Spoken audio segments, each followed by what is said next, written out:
Welcome to the Encore Audio Archives YouTube channel. I'm Taper Dave, and this is my channel. I've uploaded hundreds of talks here that I've recorded at meetings in West LA, and I've also recorded conventions starting in 2013. I've got a bunch of those up. And Walt and Mary Murray, the original owners of Encore Audio Archives, started the company in the 80s, and Walt recorded Joe and Charlie's and a bunch of stuff down in Vista, California. My sobriety date is June 20th of 1994. I hope you find something you like, so please like and subscribe to my channel and comment down below. If you want to hear something that I don't have or that you don't see, I'll see that I get it. Anyways, take care and have a great day if you want to. Feelings of judgments, of my resentments, and then all of a sudden, like, a friend of mine will say something, and then I just like lash out on them. It's like I keep it so bottled up, it like pops like a zit in some weird, like like something that's usually really small, and all of a sudden it's like, wah! It's like, fuck you! And they're like, what? Like, what is going on? And so that's kind of what happened recently. I was like I was like, oh, I'm not judgmental. I'm expansive. Expansive people don't judge. And I started getting real, like, Facebook is a good one for me. Facebook is a good gauge for where I'm at. Like, I go through Facebook and I read it, and and depending on how I react, it tells me how I'm doing, and so I started judging people who I considered blatantly unaware, like where they would call people out on certain behaviors, and I'm like, motherfucker, you're doing the same thing, like how, and I would just, oh, that's my 15 minutes. Okay, going, okay.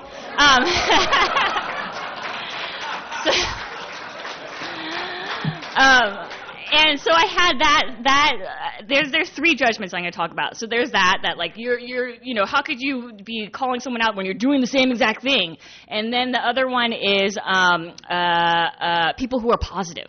Like, my neighbor's, like, every morning on Facebook, she's like, good morning, everyone, the sun is shining, and, just everyone have a blessed day, and just know that you're loved. And for some reason, I was just like, ugh. Like, every time I read it, I was like, but I couldn't stop reading it every morning. Every morning I'd be like reading, I'd be like, ugh. And the other one, and this is all related, is pretentious people. I started watching The L Word late in the game. Okay, when I got sober, I decided I like women. And so I thought, like, okay, I'm going to do some research on how lesbians live by watching The L Word. So I started watching The L Word. It was research. And there's this one, I don't know if you guys watched The L Word, but there's one character, Jenny Schechter.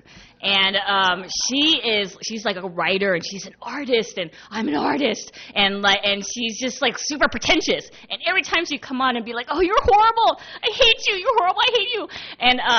And so like these three judgments brought me to a place that is like so amazing. Like, first of all, as I said earlier, this stuff is not easy to do, okay? When I am really hating someone, it is hard to be like, okay, how am I doing the same exact thing? Like, that is really hard to do. And some of these things took weeks, and me just being in that feeling and honoring that feeling until I got to the point of like, okay, how am I the same way? And, a lot of times I think people, it doesn't have to be the same exact behavior. It's more like the energy behind that behavior. So for example, the blatant unawareness, like, and how am I unaware? How am I unaware? And there's certain things that about like my family that I have not dealt with. I'm 40 years old, and I just kept pushing it down. It's not important. I'm doing fine. And there's some certain things that I'm not aware of, and I would just kind of, sometimes I talk about it, but then I'd push it down. And so when I asked myself, like, what are the things that I'm not aware of? And it's that. It pointed me to that place where I'm finally, after 40 years, I'm finally like, okay, maybe this is something I can look at. And that is a gift, okay? That is a gift that I'm getting from my resentments of another person, is like the courage to be, okay, maybe it's time for me to look at this stuff. Maybe it's time. The other thing about the positive, the people who are positive, and what I had to ask myself, what is so distasteful about that? And for me, it seems very dismissive or like untrustworthy. Like, I don't really trust you. Like, I feel like you push down your other feelings, or, it's like, like kind of ignoring certain feelings that are bad or negative, and it's dismissing parts of yourself. So then I had to ask myself, okay, how am I doing the same thing? How am I dismissing parts of me or emotions that I'm having, and how am I distrustful and dishonest? And it's similar to this other person. It's like I try to be expansive, and aware. So I was pushing down my judgments. I was pushing down my resentments of other people because it's not expansive. It's the same exact thing. And so I then had to, and then it all kind of crumbled into like where I'm at now and how I'm talking now. The ability to actually talk about this stuff. This is what it came down to. The thing about pretension, pretension. This was the hardest one for me because I really did not like her. I did not like Jenny at all. It was like, this was so hard because I could not, just the idea that I'm like her was so like repulsive. And like, I hated her so much that I was like, it was just really, so finally I was just like, okay, how am I like Jenny Schechter? How am I pretentious? And I'm absolutely pretentious. Okay, first of all, like, I have a hard time with emotions, especially sadness. Like, it's hard for me to cry. It is really hard for me to cry. And any time that I'm denying an emotion, any time that I'm pushing something down, I'm being pretentious. And, of course, I'm an artist, so I also have those things, like, I'm an artist, and, I have that, too, And then, like, she got a Pomeranian, and I have a Pomeranian, and, like... It was hard. I found myself like talking to my Pomeranian like she was. I'm like, oh my God, I am Jenny Schechter.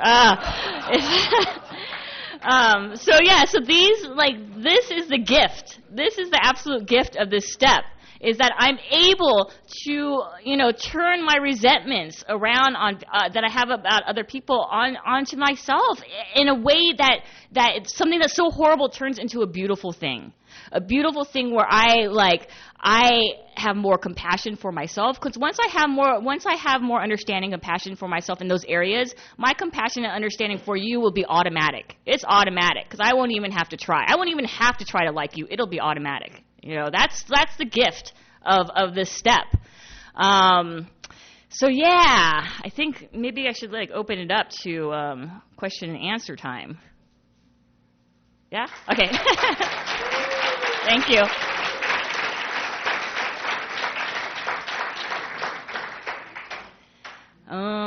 Anyone have any questions?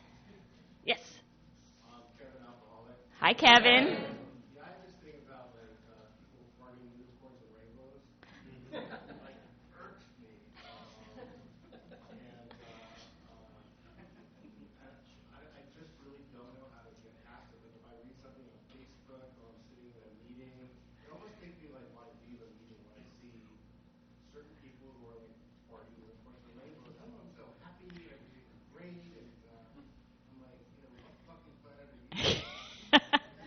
So, what was the process that you went through sort of to deal with, to go from point A to point B? Okay.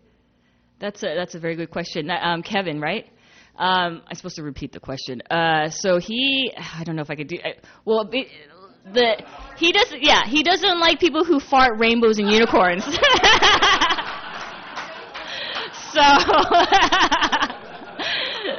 So he's asking the process, and as I shared, I have a similar thing. So he's asking me the process that I went through to get to the point where I the process. So, well, first of all, is what I do is I let myself have the feeling, and I'm a big fan of journaling. So I like to write things out, and when I write, I try not to edit myself and not to try to be a better person. So if I'm like that fucking idiot or I hate this person, just let it out, let it all out, and then I read through it, and through the writing I'm able to identify a certain belief that I have.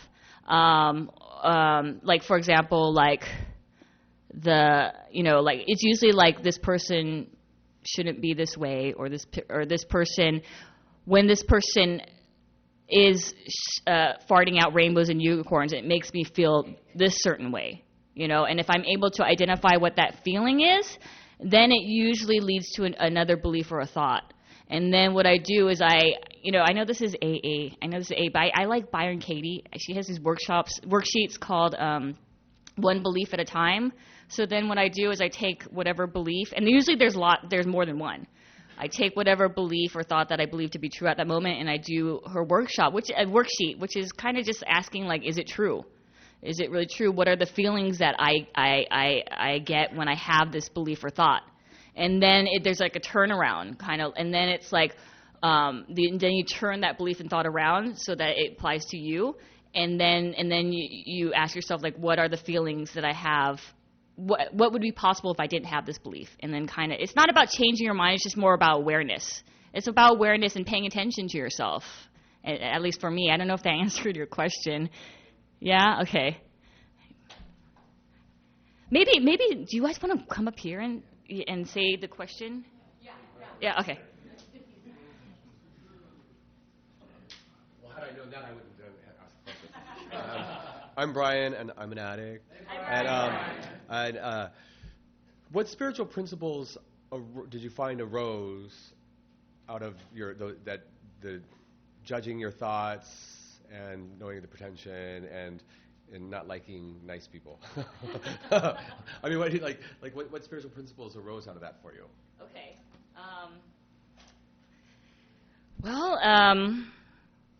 One of them, big one, is acceptance. Acceptance, compassion, understanding.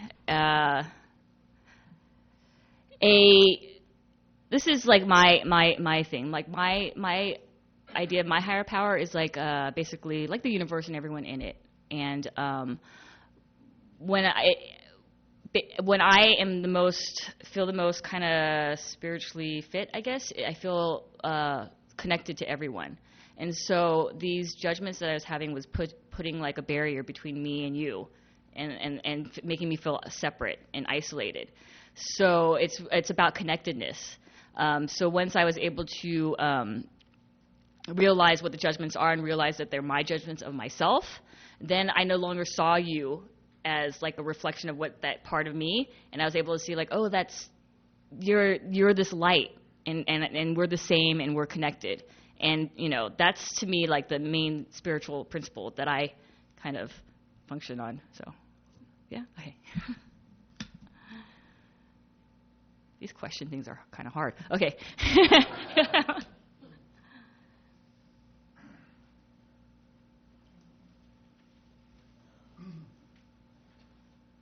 Hi, my name is Ron. I'm an alcoholic. I wanted to ask you, you mentioned toward the end of your pitch that when you have compassion for yourself, you find it easier to have compassion for other people. And I found that for me, it was almost the opposite was true, that I couldn't have compassion for myself until I started practicing compassion for other people. And I guess it sort of works both ways. A lot of my issues are around low self-esteem. And I'm wondering, at 5 years and some change, where you're at with your self-esteem, and what are some of the things that you do to grow it? Okay. Thank you for that. Where am I? Okay, my self-esteem easily looks like arrogance. My low self-esteem looks like arrogance a lot of times. And it's like the same thing. It's like both sides of the same coin. The reason why I'm arrogant is because I have low self-esteem. And so I definitely get in periods where I have a lot of arrogance. And like I said before about being expansive, or like with my art, like, I recently applied for a grant, and I get, like, because of my fear, I have a fear of not getting it, but it comes out like, oh, I'm totally going to get it. I so deserve this, that's happened a lot of times, and then I don't get it. I'm like, oh, what? I get like really shocked. And it's like a exercise in like humility for me. And so when I'm in that kind of mode of arrogance, what I do is be aware of it. I try to have compassion for myself and kind of put myself in perspective. And ask myself what it is I want. A lot of times it's attention or some kind of validation, that I'm doing the right thing, that I'm doing, what I'm supposed to be doing, that it's worth it, that it's of value. And again, it's about, a lot of this is about trying to find that for myself. And so and then I go through this process. Like, do I value what I'm doing? Do I get joy from what I'm doing? Am I doing this for other people? What is my goal with this? And a lot of times it's not like I don't have answers. A lot of times it's just being in that space of inquiry, more like a guileless spirit of inquiry, where I'm not trying to judge myself. I'm just asking and just trying to open up my consciousness. Yeah. Does that answer your question? Okay.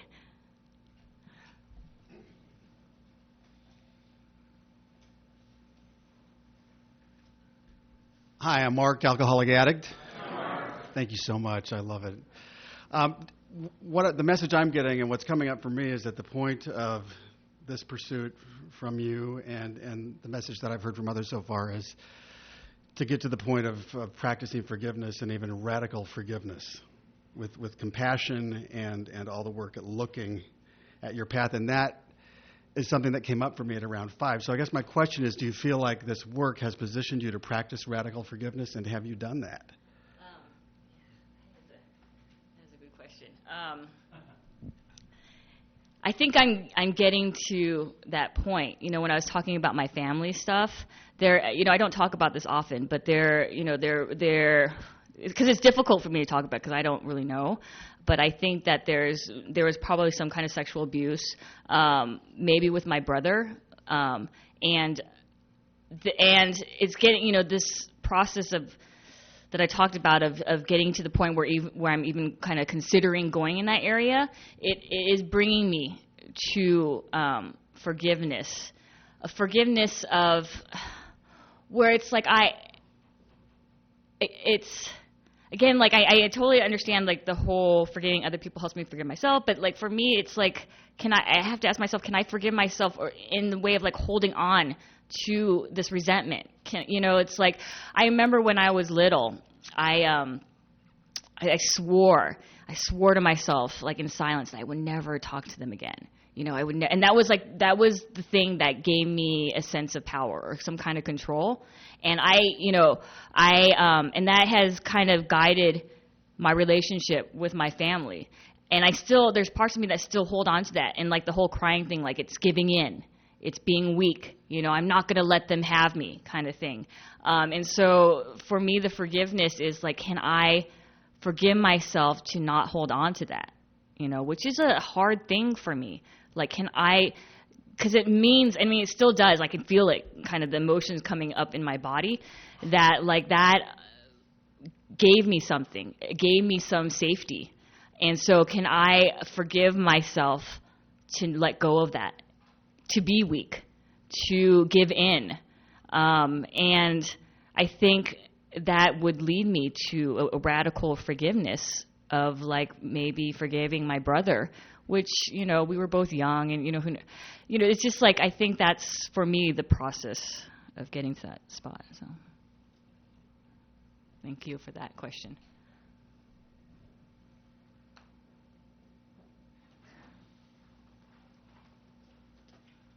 I'm Dave. I'm an alcoholic. Hi, Dave. I know this is step 10, but, I also heard a lot of, step 6 with defects of characters, and I wonder if, when you talk about your being judgmental and all that, what I really loved is that you accept it first. Did you recognize these things when you did step 6 as defects, and then this kind of lets you, I don't know if there's a question in there, but, I really like the fact that, it's like a defect of character, but you let it happen, and then it's kind of what you do with it, is what I was taught. And can you expand upon that? Yeah. funny thing is that was not in my step 6, the judgmental thing, because I thought I wasn't judgmental. So, oh God, now I forgot what the question was again. The process of character defects and oh yes, letting it happen. I mean, yes, the judgmental thing was a hard thing for me to let happen because I judged the judgmental. Like there was like layers of So like because I judged being judgmental, I was not allowing myself to even know that I was being judgmental. So it took a lot of like these experiences that I talked about to kind of shatter that exterior to get to that lower part. And I know that there's something deeper underneath that. I think once right now I'm in the stage of like, yeah, it's okay. I'm judgmental. That's what it's okay. I accept it. It's fine. And this is like a really new thing. This is like a new thing for me. So, for me to even say that right now is like kind of a big thing.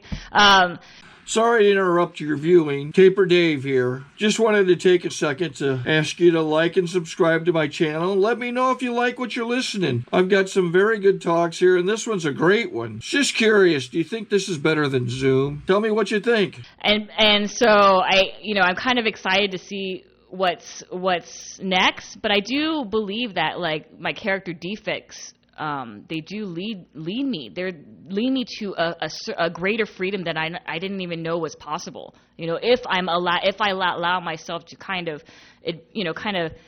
hold it or like cradle it. It's like, okay, your judgments. And like, because they're like gifts. But yeah, so. Yeah.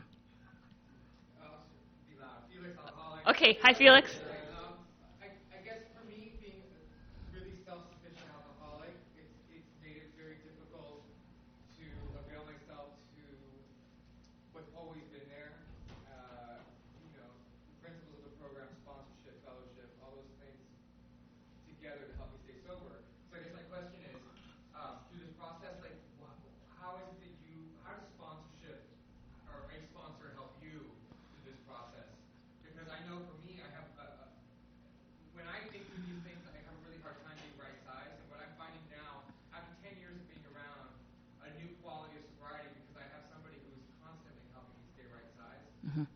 Mm-hmm. So how does that play into your process? Okay. What was your name again? Felix asked how sponsorship helps me in the process of, to keep me right size and how it's helping me. Yeah, in step 10. Okay, and that's an excellent question. It's funny that you bring that up because this whole kind of, which I forgot to tell in my story, was this whole kind of starting of this exploration into my judgment started with the sponsee. I had a sponsee, and it was going great, and then we became friends, and we were playing tennis, and then also she was my sponsee, and it was wonderful. And then I asked her to do some work for me. And then, and there was a period like, oh, look how expansive we are. Look at we can be friends, and we can be sponsee, and we can work together. Isn't this great? And then it fell apart. And then, I did that thing of like, having a relationship with her beliefs, and I ended up calling her a capitalist, and like she was like, yeah, it just was not good. I think we're cool now, but it was not cool then. And that experience was the thing that planted the seed to be like, oh my God, I'm judgmental.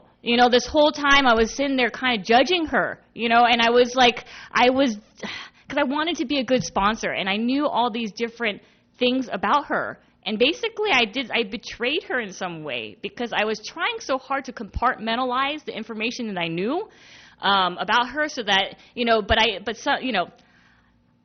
without saying anything about her, but like once I started getting to the business side, I started having these judgments, like, oh, this is why this is happening, and I'd be like, no, I'm not supposed to know that because that's the sponsor, and just keep it work. But I couldn't keep it under wraps, and then like how I said the zit thing, and it was something so small that like, and then I was like, you capitalist,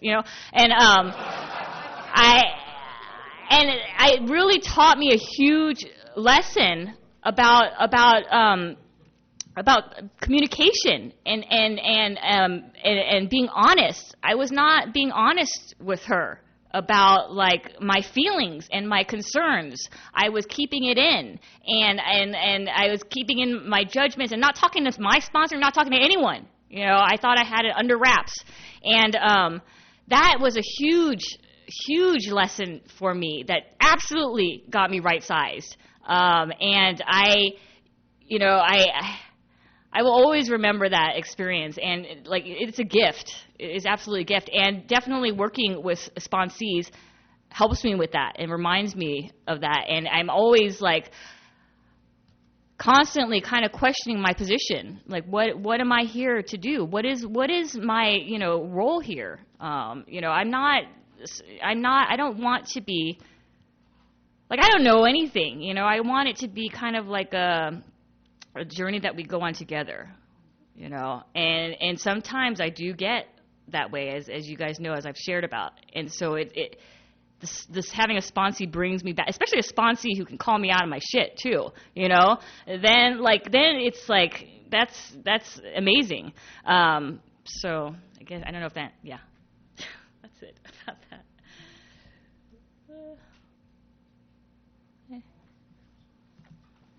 My name's Tim. I'm a grateful alcoholic. My name's Tim, a grateful alcoholic. I was wondering, do you practice the 10th step daily? And then what is your formal process of practicing the 10th step? I don't do a formal one. Unless it's something that's like maybe the stuff that I talked about today, like some serious stuff. Then I will do like the writing out and looking at my part, what it hurt, like the parts, the pocketbook, the security, all that stuff. I generally I do at night when I'm lying in my bed is usually when I do my review, and it's, for me, it's paying attention to my feelings. The feelings to me are like the gateway into like what my thought process and my beliefs. And so I try to just kind of make note of my feelings throughout the day. And if I get like a intense feeling, I pretty immediately ask, like, what's going on? Like, what is it that I'm feeling? What is it that I'm wanting? What is it that I'm not getting? And that to me is like kind of a 10th step.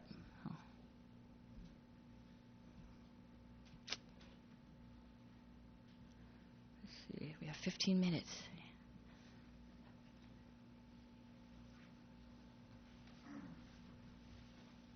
Hi, my name is Kim, and I'm an alcoholic. So if we're not up to step 10 yet, can we still do step 10? Oh. The answer is no. No. Okay. Yes.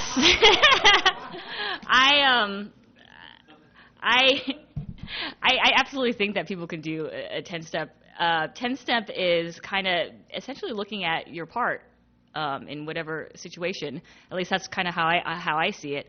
So, I mean, the only thing that I would watch out for is if maybe you're a person who tends to take a lot of responsibility and beat yourself up.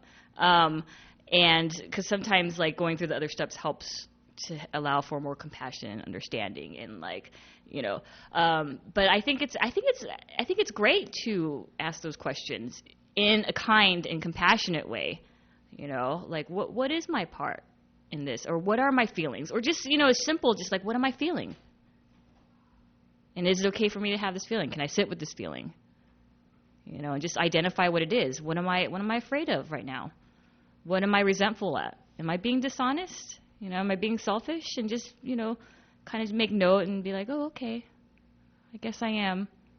And I think that's, like, kind of, for me, the beginning of doing a step 10. And that can happen, I think, anytime.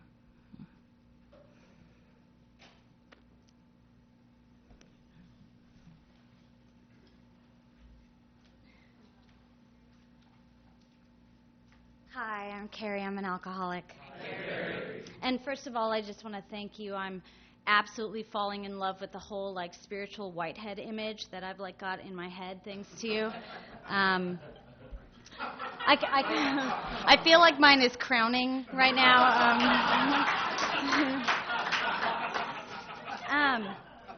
You talked a lot about belief systems and them getting in the way of like connecting with other human beings and maybe being in touch with what's really going on for me. And how do you work with a belief system that is, for lack of a better word, maladaptive or unhealthy, and it's something that I'm like really, something that you're really suffering with and it needs to be changed, and I feel like it needs to go beyond just accepting that I have the belief system, but I need to change it.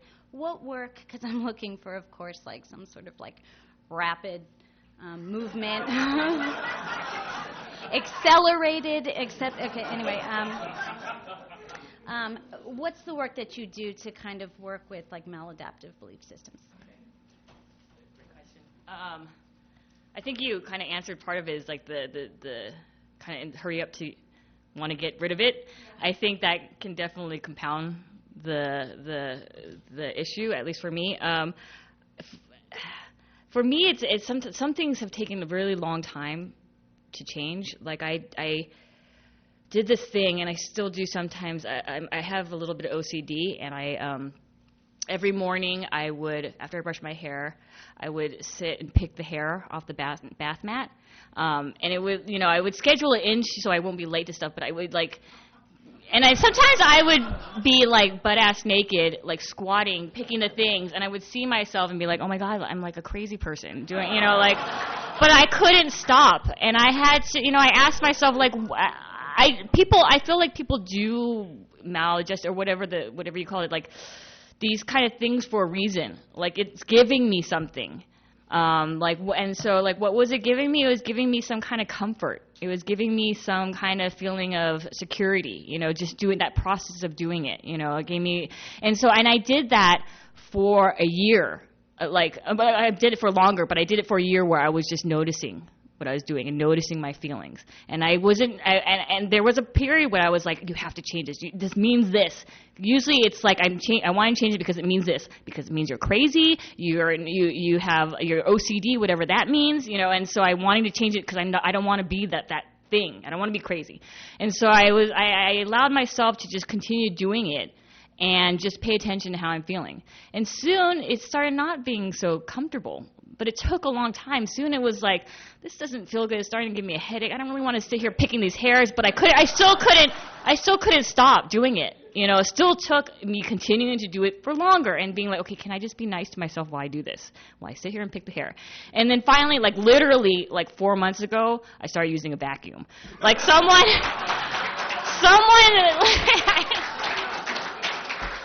And so, like, someone a long time ago was like, why don't you just use a vacuum? I'm like, no, you can't use a vacuum. And so now I'm using a vacuum, but I still do it. So I'm still doing it, but now I'm using a vacuum. So for me, it's like, it's just like a awareness practice and a kindness practice, and also paying attention to what it is I'm getting from it and what is it I don't want. What is the label that I don't want? Why is it that I want to stop this? And then trying to focus on those areas. And then I feel like it naturally kind of falls off on its own. If I force it, it tends to kind of like want to stick more. Oh, you're welcome. Okay, 9 minutes.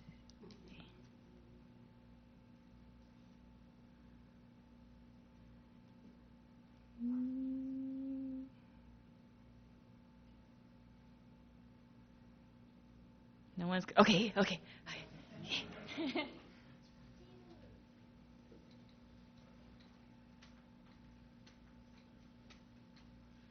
My name is David. I'm an alcoholic. First off, you're adorable. Love you. One thing I haven't heard us talk about is how do you deal with your amends?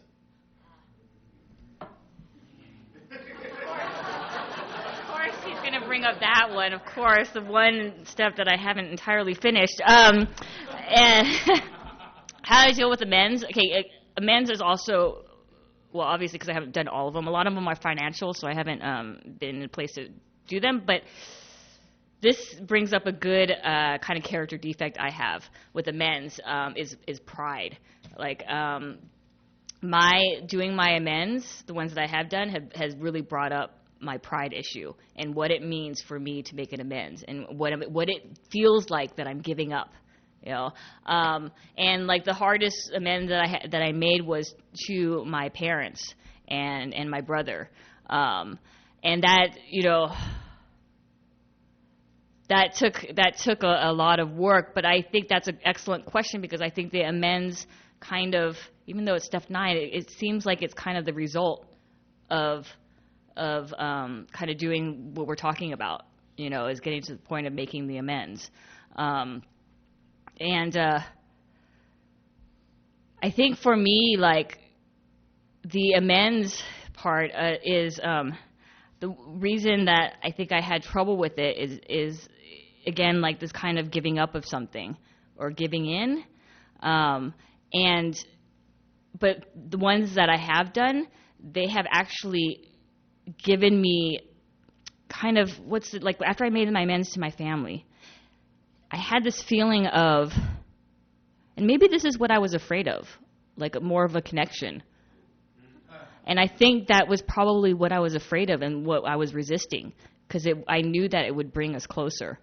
And that absolutely ties into everything we're talking about, because it's about connection. It's about connecting with people and really, you know, on a heart level. And so amends is a huge part of that. So thank you for asking that question. Okay, we have, well, I guess 2 minutes. Does anyone have a quick question? Okay. Yeah. So I'll just take a minute. Talk about some instances where you've done a 10-step and it's an unacceptable situation. You've got to stop it, break it up, move it on, and how you do that like in a healthier fashion. Okay. He's asking if a situation is how do you break up an unhealthy situation? Between you. Stuff you're finding, it's not going well, it's not acceptable. I've got to like change it, move it. Okay. And I think that kind of relates to your question a little bit. I think for me, like a red flag would be if I have a thing like this is unacceptable. I think that's like, for me, I have to start there. Like, what is unacceptable about it? Because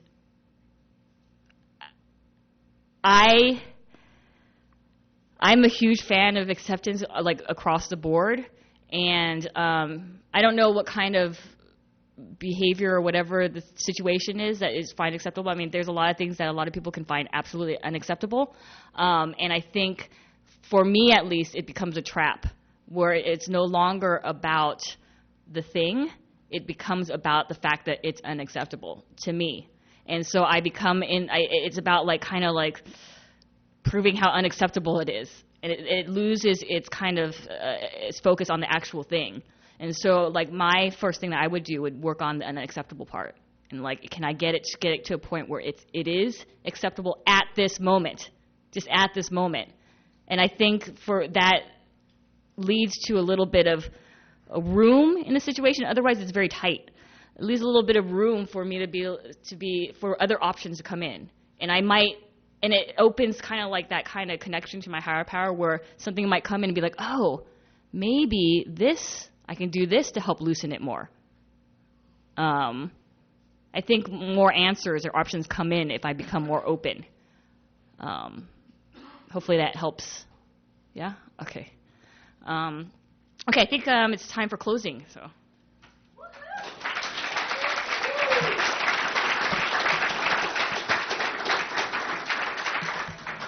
I'm sorry, that's all the time we have. I think we got a great talk going on here. Thanks for watching the channel. Taper Dave here. Just curious, do you think this is better than Zoom? Okay, this is how I prepare my drone for launching. I like to do it inside the cab of my truck so I'm not standing outside in the weather. To install the joysticks for control, up and down, right and left, powered on. I have an Android phone that I use to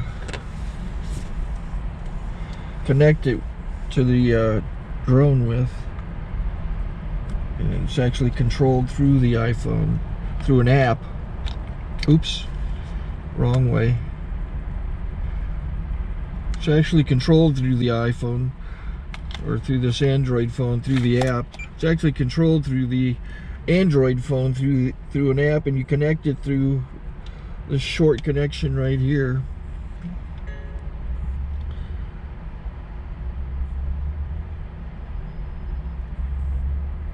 Remote control connected. Remote control's connected. So I pull out the drone. I have to extend the legs. Long legs extended first, then the short legs. Remove the gimbal protector. Set that aside, then power it on one short burst, then one long burst. I lay it down. So I have to go to calibrate. So the drone's not connected yet. It shows you here as this drone gets disconnected, even though the remote's powered on. So the drone has to establish it's connected. So I go into the app to calibration mode. First I'll calibrate the remote controller. Start calibration. Out, in, oop, out, in, up, down, and then this little wheel is to control the gimbal. So it's calibrated. Go to gimbal calibration, start calibration, and then it calibrates the gimbal. I don't know if that shows up. The gimbal's moving all over the place. Changes, you can see it on the video. And I'm calibrated to take off. It's acquired 7 satellites at the moment. There are 26 satellites up in the sky, which it has to acquire before you can take off. So it's connected. It's got enough satellites. This is white. I can go to press this little arrow button, swipe right to take off, and it would start the motors if I slid this to the right. But I'll wait till I get outside. Don't want to do it inside.